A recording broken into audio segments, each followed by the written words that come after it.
talk about it on the interwebs, into the ether of the internet and all of its glory, and talk it out with you fine folks on Facebook, where a lot of you guys are. A lot of people who have liked the Pod Cavern are on Facebook, and I said, hey, let's give back to the people. Let's stream directly to you. So yeah, that's what we're doing here today. We'll also be probably making a podcast feed of it. So if you haven't had, since it's a live stream show, you guys might be driving home from work. You might miss this entire conversation, might not be part of it. But I figured, hey, why don't we make a separate podcasting feed for later, and you can give me all your thoughts about that later too. So today's episode of Talking Tongue, we're looking at this. Look at this. We're looking at God of War, Deadpool 2, and Solo, a Star Wars story. Now, we're kind of, the idea is to make a roundup of my favorite pop culture topics that has recently, that are recent. So, I've been playing a lot of God of War. I just watched Deadpool 2, and last night I saw Solo, a Star Wars story. So I have a lot to say about all of it. Please feel free to chime in. I'm sure you have quite a bit to say about that as well. But I want to start off with Deadpool. Before I start with that, I'll just say that these are just random thoughts. I really spent more time trying to figure out how the live stream would work rather than thinking about what I was going to say. So good luck, I guess, to me. So we'll see how that goes. I also like to thank Samantha Leggett once again for making the artwork for the Pod Cavern. She's done so many amazing things. She's actually been on the podcast of Ranked. But once again, she created awesome podcast artwork for us, and there you go. She made it out of this little drawing I did out of crayon, and the end product I think is pretty cool. So let's get going on. We're talking about Deadpool. So I'm just gonna pull this up here. See, look at that. Oh, hang on. Still trying to get used to this whole live producing thing. Anyways, so Deadpool 2. Wow. Okay, so I thought this show or this movie was awesome. The very first Deadpool came out and it opened big. It was made out of like $50-60 million, and it was one of the biggest things that has come out for comics in general, for especially R-rated comics, comic book movies. So that was 2 years ago when we had Deadpool 1 directed by Tim Miller, and now we have Deadpool 2, which is directed by a separate guy, David Leitch. I don't know exactly how to say it. But it's been 2 years since the original Deadpool, and here we are, kind of afraid of the merc with the mouth, that maybe he's just would break the fourth wall too many times and it wouldn't be that funny anymore. But here we are, and it turns out, spoilers, that Deadpool 2 is actually a good movie. It's actually really fun. Just gonna say hi to my good friend Jordan Gooding over here. Hello. I'm your daddy. Yes, I am. Yeah, so Deadpool 2. I would say that, and I want to make it clear that I'll do my best not to spoil the movie. So if I'm going to get into spoilers, I'm going to put up this little spoiler image right here. See that? Look at that. I'll try to put a little sound effect here that says, spoilers are coming. I'll do my best to get on top of that. But I really felt like it's really hard to tell the difference between Ryan Reynolds and Deadpool. Where does Ryan Reynolds begin and where does Deadpool end? They're basically the same person nowadays. And it's great. I can't even imagine a better person to play Deadpool.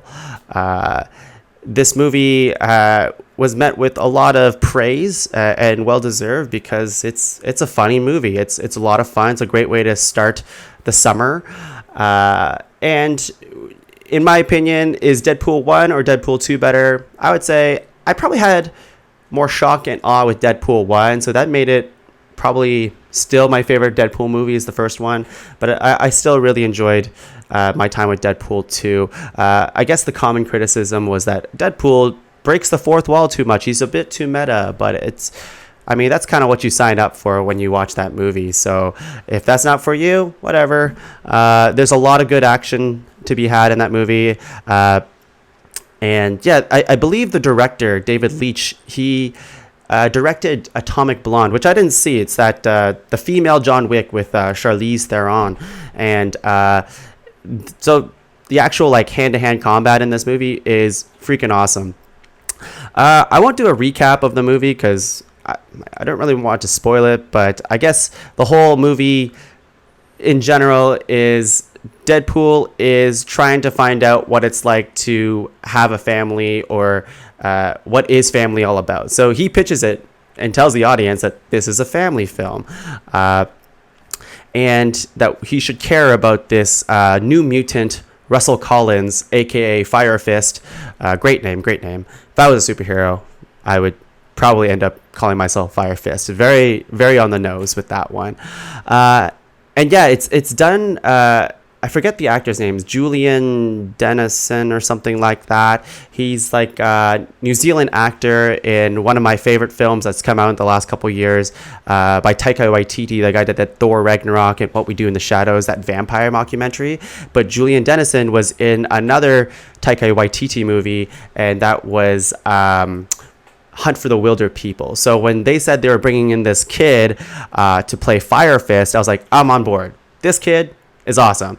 And he is. He's 15 years old, and he has the comedic chops of someone who's far older and far wiser than him, or probably. But this kid, he's amazing. I loved it. And let's talk a little bit about, Cable, because Cable is kind of like the new introduction of, yes, Joseph, Wilder People represent. I agree. Isn't it a great movie? It's awesome. What I was going to say, Joe, you distracted me. Cable. Yes, Cable. So Cable, in the comic books, I'm glad they didn't spend too much time on Cable in the comics, or how he's represented in the comics, because Cable, he's kind of a complicated backstory in the comics. He's basically Cyclops' son. Cable, his name's Nathan Summers, Scott Summers' son, and he's the offspring of, I believe, Jean Grey's clone or something weird like that. And Cable has something called the technovirus, so he has like this metallic arm, this robot arm that you've seen in the trailers now, and they send him to the future to fight off this virus or something like that, and all this comic book bullshit that they don't explain it all in this movie. All you have to know is Cable's in the future. He's dark. He's brooding. They make a joke about that. He's really meta, and that he's like a DC character, which I thought was really funny. And yeah, just going back to like how funny this movie is. Like they lean hard on the humor and the comedy, and they do that in the first movie. But in this movie, they spend a lot of time trying to, interestingly enough, kind of flesh out Deadpool's character, not just being like just a jokester. They really try to, they give him kind of a loss at the beginning of the movie, and then throughout the movie, he's just trying to develop as a character, even though he's still kind of quippy and stuff, which I really liked. But anyways, going back to Cable, I thought they just did a really great job with him. I would have liked to seen more Cable, and I guess we will. I've heard Fox, depending on how this Fox-Disney deal goes down, they said that the next Deadpool movie was probably going to be an X-Force movie, Wakanda Forever. I wish they made a Wakanda Forever joke, because Deadpool literally does this in the movie. They're going to do an X-Force movie and focus more on like the team aspect, and then that way we'll see even more Cable. So let's see, what else did I write here? I guess we're kind of go into like spoiler territory, so I'll just go ahead and put up that spoiler image. Oops, crap. Nope. There we go. Hang on. Oh man. See, technical difficulties all around, folks. Let's just move some stuff around.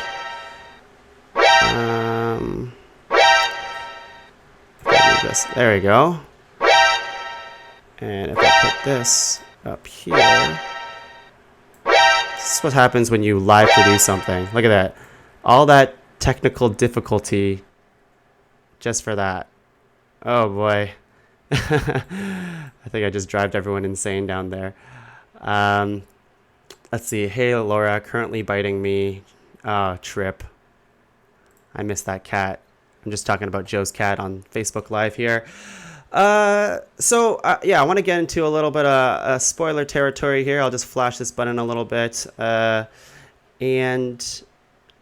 I'm just going to talk about like my favorite parts in the movie. So I thought first of all, the James Bond opening I thought was really cool. So, spoilers: Marina Baccarin's character dies very early in the movie, which some people are like an outrage. Oh my God, you killed off a main character right off the get-go. But I mean, she's kind of like the driving force between, or for why Deadpool is trying to do what he does throughout the movie, and she comes out quite a bit throughout the movie. Let's see. There's a really cool action scene with Domino where she's kind of like, her superpower is luck, which could be kind of cheesy, but they pull it off really well here when everything misses her and she can shoot every shot and she's really good at driving. There is a secret cameo with Juggernaut. So everyone's favorite Juggernaut. I'm the Juggernaut, bitch. He says something like that in X-Men Origins or something like that. But anyways, they bring back Juggernaut, Charles Xavier's brother, who's huge. He's a CGI character. And yeah, I thought that was quite an awesome cameo for another X-Men character. And there's another, they make a joke about, we have the budget this time for more X-Men characters. I think the budget of this movie was like twice the amount, like 110 million or something like that. But they actually have a cameo of all the other X-Men's who were like kind of hiding in the door, which was a really fun part. Let's see, what else do I have here? Dopinder, he's the taxi cab driver on the first movie. Thought that guy was really fun. He has a really cool kind of mini arc where he just wants to be a superhero, and he has some really fun moments. And here's a super spoiler, so I'm gonna go ahead and flash this button a couple more times. Spoiler, is that they built up the X-Force a lot in the trailers. They're like, the X-Force is the new thing. You see in the posters, you see footage of Shatterstar, that the Louis Tan's character fighting with swords, his crazy hair, and everyone else doing this crazy stuff. And as soon as they have the recruitment of the X-Force, which is awesome, and then you have that plane sequence where everyone jumps out of the plane with our good guy Peter, who's just the regular human being on the X-Force, and they instantly kill everyone. So I died laughing just seeing that part. I mean, I can't believe how much marketing they put into the X-Force, and Terry Crews being like, I love being part of this movie, blah, blah, blah. And then within like 10 minutes of the X-Force being introduced, they don't actually get to accomplish much. They jump out of the plane and they all die brutal deaths, which made for one of the best gags I've seen in movies in a long time. The very ending is there's a time, like, so they fix Cable's time travel kind of mechanism, and there's a really, like, he goes back and saves Vanessa, Marina Baccarin's character, but they also save Peter, one of the X-Force guys, that regular guy. But there's a really fun part where they go back in time and they use footage of X-Men Origins and kill off the really terrible Deadpool. So that was good on Fox for recognizing how bad that X-Men Origins movie was and how completely butchered they did Deadpool in that movie. And so this Deadpool goes back, kills this Deadpool, or X-Men Origins Deadpool, and it's just fun stuff. And then Deadpool goes back in time and kills himself. So it's super meta. Ryan Reynolds kills himself, and you see him looking at like a Green Lantern kind of like script page, and he's like, this is genius, I'm gonna make millions, or whatever to that effect, and boom, he kills himself. So that's the end of the spoilers there. If anyone in the comments, let's check it out. It's just X-Force, not the X-Force. Who is this guy? Says Taylor Fleming. It's like the X-Force. Yeah, I'm trying to make it like the Facebook, where I'm Justin Timberlake and I just say drop the. So you're that guy. You're Justin Timberlake, Taylor. Thank you for sharing that.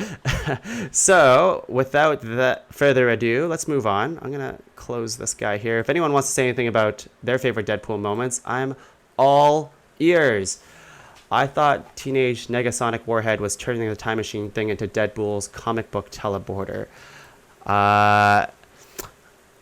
I don't know that reference. You'll have to tell me a little bit more about that. I've only read a couple Deadpool comics, so you have to elaborate that. Oh, Taylor Fleming, yes, friend of the show. He always wants to be referred to a friend of the show to prove that he is friends. So I also want to, while they're kind of chatting it out in the comments here, I want to just bring up this here. I kind of pulled this up earlier, but we have Celine Dion.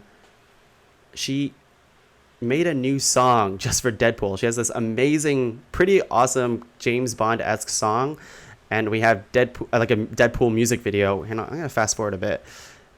You got Deadpool dancing around, and I have to say, above all else, I think even if you might be a little bit tired of Deadpool, I think the marketing on this character is just completely spot on. So, marketing team, bravo, you did it. Awesome job. Some really good stuff. Okay. All right, Deadpool. I'm going to close you down here. And close. Let's see. Let's check back with chat here. His belt has a teleporter on it. DP teleports around and breaks shit, basically, I think. Joseph, Taylor, both friends of the show. Thank you for informing the audience about that. You might be right. You guys should be on Talking Tongue. The next Talking Tongue. Talking Taylor, jabbering with Joe. All right, let's move on. Let's move on to something different here. We're going to move on to a hit video game series. And hang on, let me just get a sip of water here. On an unedited podcast episode, there's not a lot of time to drink. You got to fill a lot of dead air. So I'm not used to that. But here, this podcast episode brought to you by kombucha. Laura and I made kombucha for the last 11 days now. She's really worrisome. And here it is. We made lemon and ginger kombucha. I think it tastes pretty good. Laura thinks it tastes like syrup. She's wrong. It's good for you, I swear. Buy my kombucha. $10.99 a bottle. Not actually. I don't know. But yeah, been working on some fun projects. Oh, damn, that's refreshing. Real talk, I think it was the best for the series to make Reynolds share the screen. I agree. That's completely true. I mean, too much Deadpool. There is such thing as too much Deadpool. I would completely agree with that. Imagine they did what Star Wars did, which we will talk in a bit, and make a Star Wars film every year. Well, they are doing that, but make a Deadpool movie every year. Be too much. Let's move on. I want to talk about God of War. Now, this technically is an April release, but I want to shoehorn a video game, and these days I don't play a lot of video games. I just bought myself a PlayStation 4 Pro, which I'm very excited about. And then 2 weeks later, the CEO of PlayStation's like, hey, I'm going to just say right here, right now, that I think the PlayStation 4 is on the last of its legs. Like, this is the final phase of the PlayStation 4. And I'm like, fuck. But whatever. I was able to play God of War, which was very exciting. And I mean, looking forward to all the other games I missed out on in these last little while. I'm just going to move a little bit. God of War. Let's see. Like, this series has been started, I believe, in the PlayStation 2 era, where you got this really, really angry Greek soon-to-be god Kratos, and he becomes the God of War. Spoilers for God of War, like, 1. But it was incredible. Like, this is a series that nobody asked to be made. Like, when God of War 1, 2, and 3 came out, we're like, awesome. Even God of War 3, we're like, I'm kind of tired of this gameplay. By the end of it, I was like, all right, I'm satisfied, but, I don't need to play another one for a while. And then 2 years later, they made like 2 more PSP games, and then God of War Ascension, which is like this weird multiplayer game. I have no idea. And then people are like, hey, listen, Santa Monica, the studio, we're tired of this. We don't need to do this anymore. So when they announced this game, people were like, I don't know how I feel about this. But this game is probably the most popular console game, because everyone knows the most popular game right now is like Fortnite and PlayerUnknown's Battlegrounds, so PUBG. But for like a single player experience, we have this game which sold 5 million copies in its first month. It's actually quite ridiculous. And I was kind of wondering, like, where do you go? You've literally killed Zeus at the end of God of War.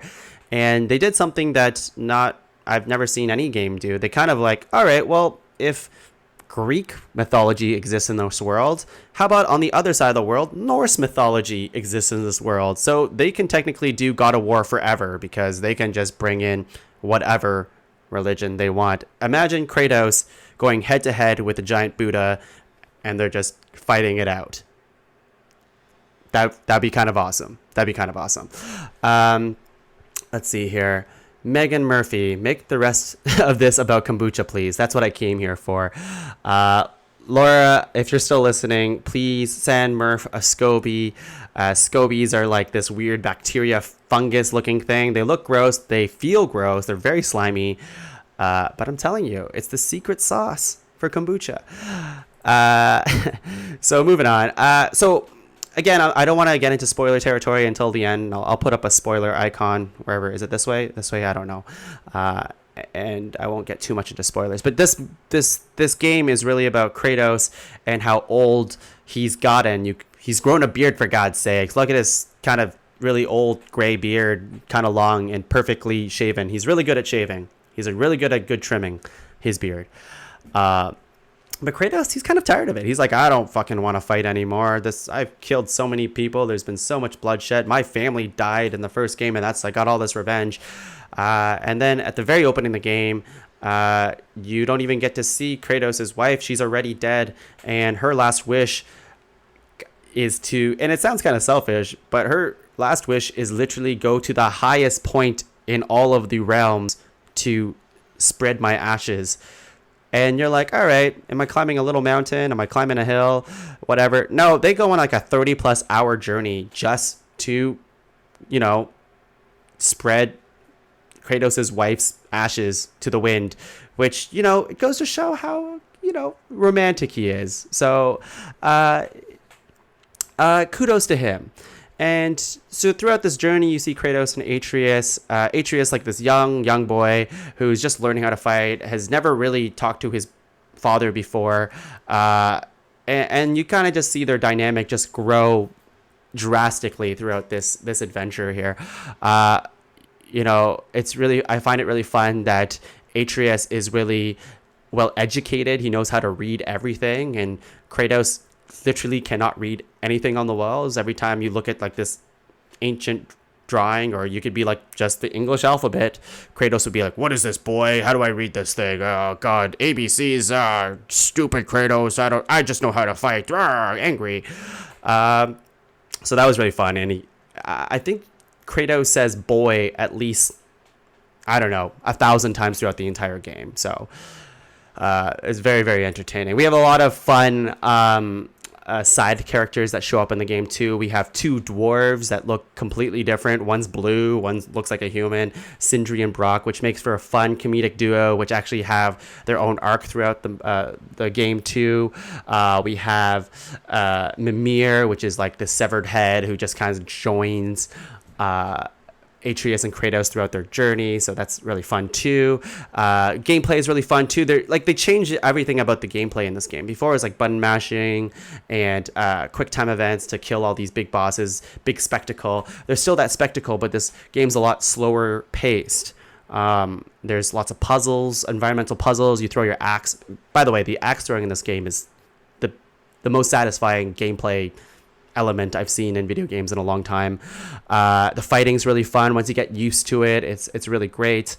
The only thing I didn't really care for in this game, even though it's getting perfect 10s everywhere, is crafting. You craft all your items, you craft all your gear, and you have kind of like a Destiny, Dark Souls kind of mishmash of upgrading your armor, and that's how you fight too, is Dark Souls-esque. So you'll be dying a lot. But crafting in this game is you think you'd be able to grind out enemies to find these materials to make your armor happen or crafted, but you don't. You kind of just do your thing, and if you get the items to craft a thing, great. If you don't, then whatever.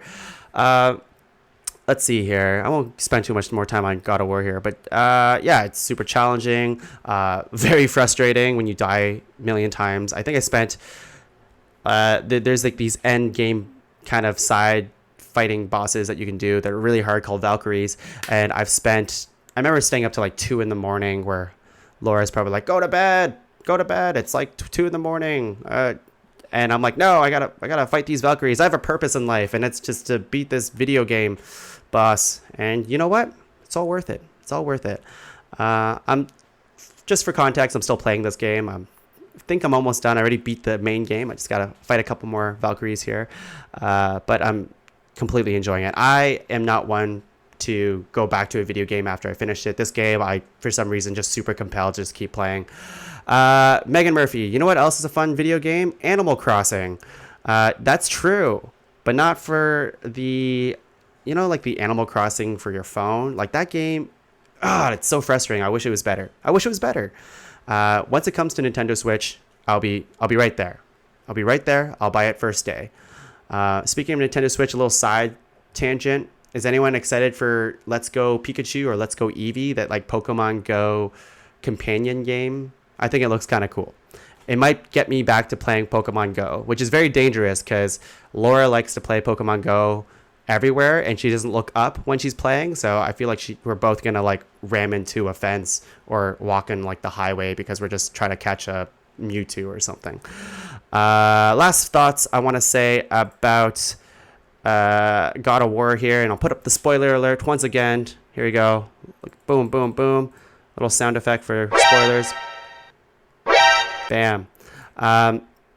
There's a part in the game where you get the Blades of Chaos. So like, that's so exciting. The Blades of Chaos are like Kratos' main chain fire blades that he gets in the first like 3-4 games, and they're just really satisfying. You kind of forget about that. Like at the beginning of the game, you're like, where's the Blades of Chaos? And then you get used to this amazing axe, the Leviathan axe, badass name, and you kind of forget about these Blades of Chaos. So what an incredible moment when you like pick it up and you're like, he just wraps the chains around his arms, being like, I don't want to do this, but I guess I gotta throw my wife's ashes to the wind. I can't do it without these blades, god damn it. So yeah, and then he goes on to kick way more ass, as you can see in all these footage that we're having here. Spoilers at the end, Atreus is actually named Loki, which is fun. My only exposure to, as among all of you, Norse mythology is the Avengers. So I'm like, Loki, Tom Hiddlestone's in this. Tom Hiddleston is in this game. That's funny. But I don't really, it's exciting. Atreus is Loki. What could that mean for the future God of War series? Speaking of Thor, Thor makes a cameo at the very end of the game where you return back home, and it's such a fun little thing. It makes you're dying to know what happens for the future of this series and or where it's gonna go. So this game like blew my mind. It's as good as everyone's saying it is. Maybe it's not perfect. I would never give it. If people's standard is 10 out of 10 has to be completely perfect, I think that's just kind of a shitty scale. I think 10-point scale should be 1, I don't care for it. 10, I super recommend. 10, I have nothing but good feelings about it. You can criticize anything. Nothing is perfect. But if you feel really good about something, sure, give it a 10. Because in this game, hell, man, you see this giant serpent in the sky, not sky, but in the background, it's always there. You fight a dragon, you fight a bunch of giants. Kratos kicks so much ass, and the gameplay is just ridiculously satisfying. Let's check back on chat here. Let's do a little chitty chat. I'm gonna close this window. You guys are seeing too much of how the sausage is made. It is extremely difficult to live edit and do this podcast and look at chat at the exact same time. Let's see here. Tom Hiddlestone, 7th Infinity Stone. Hashtag pop culture reference. Megan Murphy. Yes, Laura. I love how Laura and Megan Murphy are having this just chat while I'm talking about God of War. It's great. It's great. This is not sarcasm, by the way. It sounds like sarcasm. It's not. I just love that you guys are literally just talking and catching up, because I assume you don't get to catch up very often. So that's what this platform is for. It's not just talking about tongue stuff. It's also where you guys get to talk about whatever with each other. And I think that's fun. The room where it happened. Hamilton. Hashtag Hamilton. Okay, let's move on to the very final topic. Now, once again, this little break, I need a break, brought to you by kombucha, brought to you by a SCOBY. Here we go. Just cleanse my palate a little bit. Just a little palate cleanser. Okay. Let's go on to the very final topic here. And let me just pull it up here. All right. Here we go, everyone. We are talking about Solo, a Star Wars story. Okay. This movie we just saw last night, and my opinion of it might be kind of tampered a little bit because Laura and I went to see it at 9:40 p.m. Or close to 10 o'clock is when the movie actually started. So we're kind of tired. We just played Ultimate Frisbee and lost, sadly. Great game, valiant effort, but we lost. And then we went to see Solo, which I was, kind of excited for. The trailers really didn't do much for me, kind of jumping into the movie. So I had pretty tempered expectations. I heard that people liked it, but they didn't love it. And that's kind of what I was going off of. So basically, when we went in, there was, I don't know, I want to say there was maximum 20 people that was in the theater, maximum. And it's kind of sad because Solo literally came out last week. So it's kind of oh, it's not doing too well. So I did some research here, and I saw that Solo did, let's see, in the box office, it was $250 million to make this movie, and it only pulled in $103 million. And to most people, you're like, $103 million, that's a fucking lot of money. It's kind of not, especially for a Star Wars movie. Just for context, Avengers Infinity War opened to $630 million on opening weekend, which is amazing. That's an anomaly. That's crazy. Marvel deserves all that. Deadpool 2 earned $125 million right out the gate. But for a Star Wars film, $103 million worldwide, I believe, is not very good.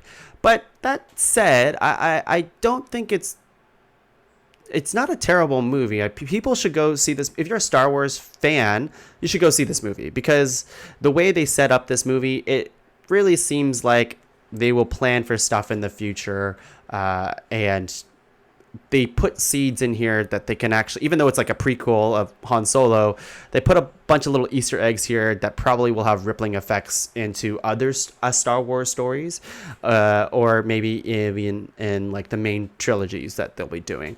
Let's start off with Alden Ehrenreich. Alden Ehrenreich. I don't know how you say his name. I actually don't know this actor. Apparently he's in that Coen Brothers movie, Hail Caesar. But is he a good Solo? I'd say yes. I thought he was a lot of fun. I'm not one of those type of people who are there can only be one actor that plays this one character forever, and after that character doesn't want to do it anymore, then we gotta axe that character forever, blah blah blah. No. Alden, I thought, did a great job as an optimistic Han Solo, a young Han Solo. So he was fine. I heard he needed a lot of coaching lessons, but I think he kind of nailed it by the end of it. I was completely on board with his acting throughout the film. It was completely fine. Big standout obviously is Donald Glover. That guy has been getting lots of love lately, and for good reason. This guy is a multi-talented freaking all-star. Donald Glover, Lando, obviously he pays off. He's just a good character. He just knows how to act. Donald Glover, crazy guy. Look at me, I'm stuttering because I just love him so much. Community, great show. Childish Gambino, great music. Anyways, I digress. So we have a lot of fun with his character. But the only criticism I would have is, since he did such a good job, I wanted to see more of him, but I guess there isn't enough time for that. General vibe of the movie, I kind of had a hard time. I didn't know what to expect from this movie. I thought it was going to be straight up fun hijinks and just comedy is what they were going for. And it was a funny movie, but I didn't really laugh out loud per se much at all, I would say. Like I was expecting like Thor Ragnarok kind of level, or to a or bigger extent maybe like Guardians of the Galaxy type of humor. But we had a really cheeky, kind of cheesy jokes throughout the movie. So the humor was fine, but it made me smile. It didn't make me chuckle that out loud, except for say for a couple parts. There's a lot of like, heavy stuff going on in the movie too. So I feel like it was hard to balance their drama versus humor, and I just couldn't find what tone they were ending up going with, which makes me really curious what Phil Lord and Chris Miller would have done if they had their hands on the movie. If they had their hands on the movie, I thought they were the creators of Lego Movie and 21 Jump Street and Cloudy with a Chance of Meatballs and Clone High. I thought it was going to be more of like a comedy movie, but I read today that it might have been a grittier movie in their hands. So I don't really know what they would have done, but I would have been curious. But, Ron Howard is a completely competent director. He's been around forever. God knows what he's doing. I'm impressed he was able to even save this project. He went on board 8 days after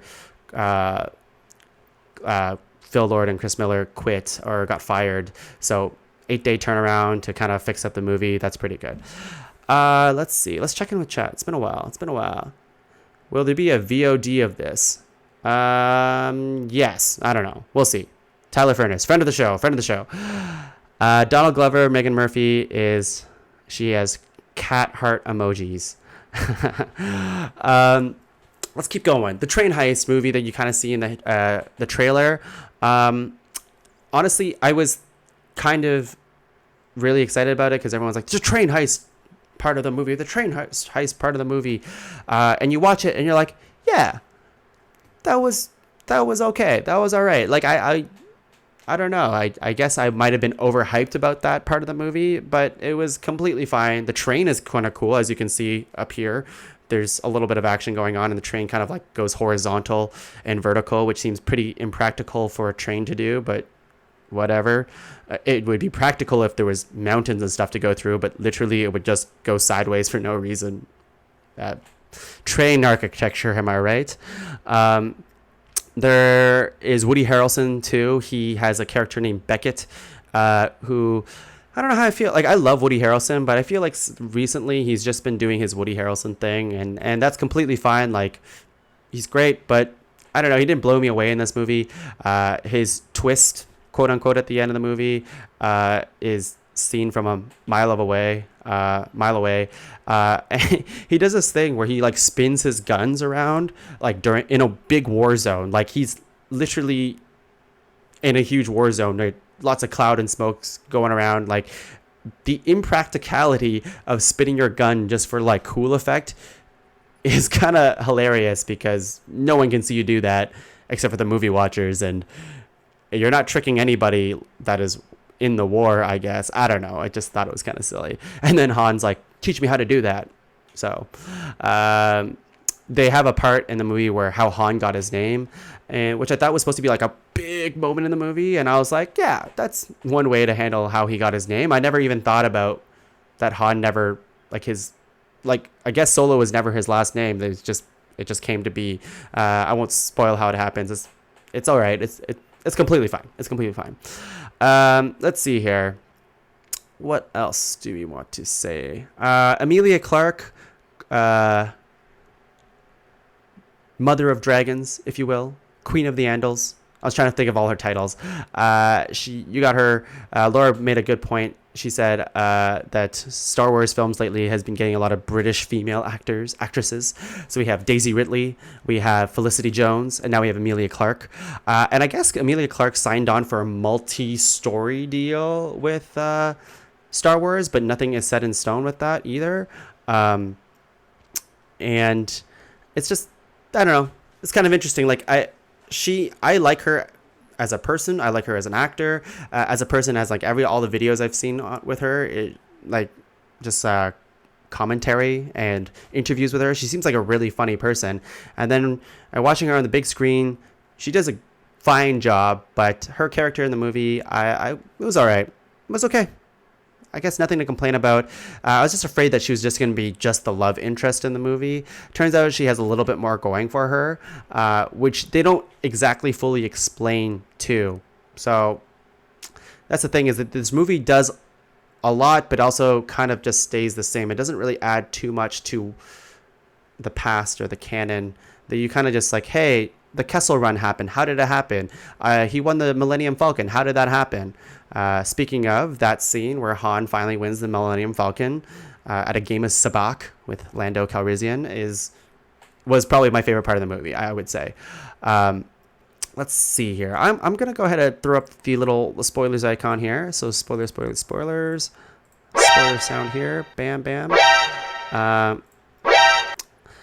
That's okay. Let's go on to talk about how Han won the Millennium Falcon. So he kind of like plays the game of sabacc.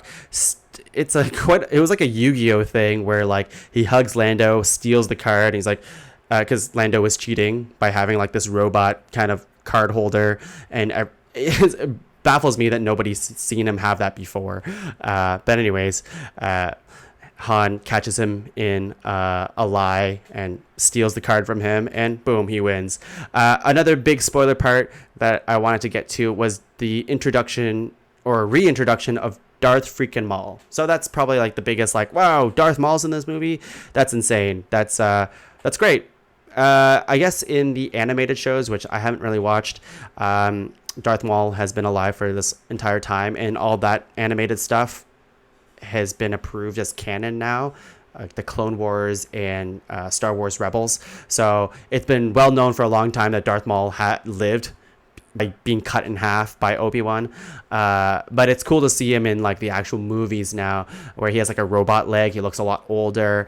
And Kira, Emilia Clarke's character, turns out was working for Darth Maul this entire time and killing Paul Bettany's character Dryden, which the entire time all I can think about was Dryden, Ontario. They were working for Darth Maul the entire time. And just quickly on Paul Bettany, I just thought like the depiction of his bad guy was all right, but like throughout the movie, I think my biggest problem is that I just didn't know what the stakes were in the movie. It didn't feel like it was too heavy. Like I didn't like, not like, compare Rogue One, my favorite Star Wars movie. Rogue One had like this big thing, like this is life or death. We gotta steal these plans because the Empire, like they're fucking us up. We gotta steal these plans because this is our only hope. In this movie, you're like, all right, we gotta steal this MacGuffin in order to pay off this bad guy who works for another bad guy, which we don't find out till later. And Paul Bettany, the bad guy we think is the bad guy, is kind of not really there the entire movie. So I just don't feel like there's a lot of stakes that are happening. Lots of cool moments, but didn't feel like that emotional pull of what they were doing. One more thing on Paul Bettany is I thought it was a kind of fun style choice where he wears like a suit, but like half of his suit is also a cape. So on its left side or right side, it's just like suit, cape, suit, cape. So thought that was kind of fun. Let's see here. L3, the robot, a little snarky, wise robot, your C-3PO, your K-2SO. I have mixed feelings about, honestly. I saw her. It's fun. There's a female robot. She says some fun stuff. Maybe the audience in the theater was kind of the reason why I didn't find her that great, but all of her lines didn't really do anything for me. So she was completely fine, but she wasn't set up well enough for me to think that like, oh, she is like an important character to die. Like she dies and Lando holds her, and there's like kind of supposed to be an emotional weight to it, but she gets introduced really quickly and she dies really quickly. She has a couple snarky remarks in between, and that's kind of it. So I kind of mixed feelings about her. I'm glad they have a female robot because that's awesome, and she does say some really funny stuff, but I don't know. The humor didn't hit as hard for me as like say K2SO, Alan Tudyk's robot did. Any other things that I wanted to talk about? Yeah, I don't know. Like I said, the movie was fine. I just think it was kind of predictable the entire way. You can see Emilia Clarke's character kind of betraying Paul Bettany's character, like from a mile away. And the twist of Woody Harrelson's character at the end also wasn't that interesting. Fun to see Han shoot first. Fun to see him go from optimistic kind of pilot into like this kind of cynical burglar, outlaw, if you will.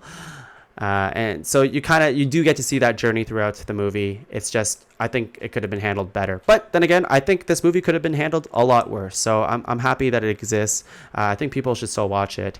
And last thing I'll say about this movie is I think that there's something about John Williams' music that is, it's crazy. It just makes everything in the movie seem more kind of intense and just better overall. So like I was thinking like halfway through the movie, I'm like, if I was to watch this movie without that music, what would this movie be like? And I was like, it probably wouldn't be half as good. So kudos to John Williams and his awesome Star Wars music once again. Let's see, Tongue, dinner's in 10 minutes. All right. Ooh, I better get going. Obi-Wan takes him out in 2 swings, so I don't really care. He's back right now. Right. All right, so I better start wrapping this up because Laura's calling me. This episode went on a little bit longer than I thought it would, and it's really hot in this room. It's extremely hot in this room. I'm sweating buckets here. But yeah, thanks for joining us on the very first episode of Talking Tongue. Does anyone want to say stuff? Want any shout-outs in the audience here? You know what? I shout out to you people. Thank you for indulging me in this. I had a lot of fun. This is going to be a monthly show. I'm going to post it on YouTube. I'll post the whole video on Facebook or whatever. Again, I'm going to try to make that, what am I saying? The podcast feed for it. And yeah, that's it. All right, everyone. Thanks again for joining me. This has been Talking Tongue. Have a good one. I'm really excited about June, by the way. June, E3's coming up.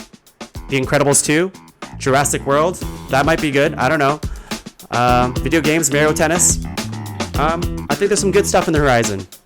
I'm excited for this show. Thanks again, friends. See you later.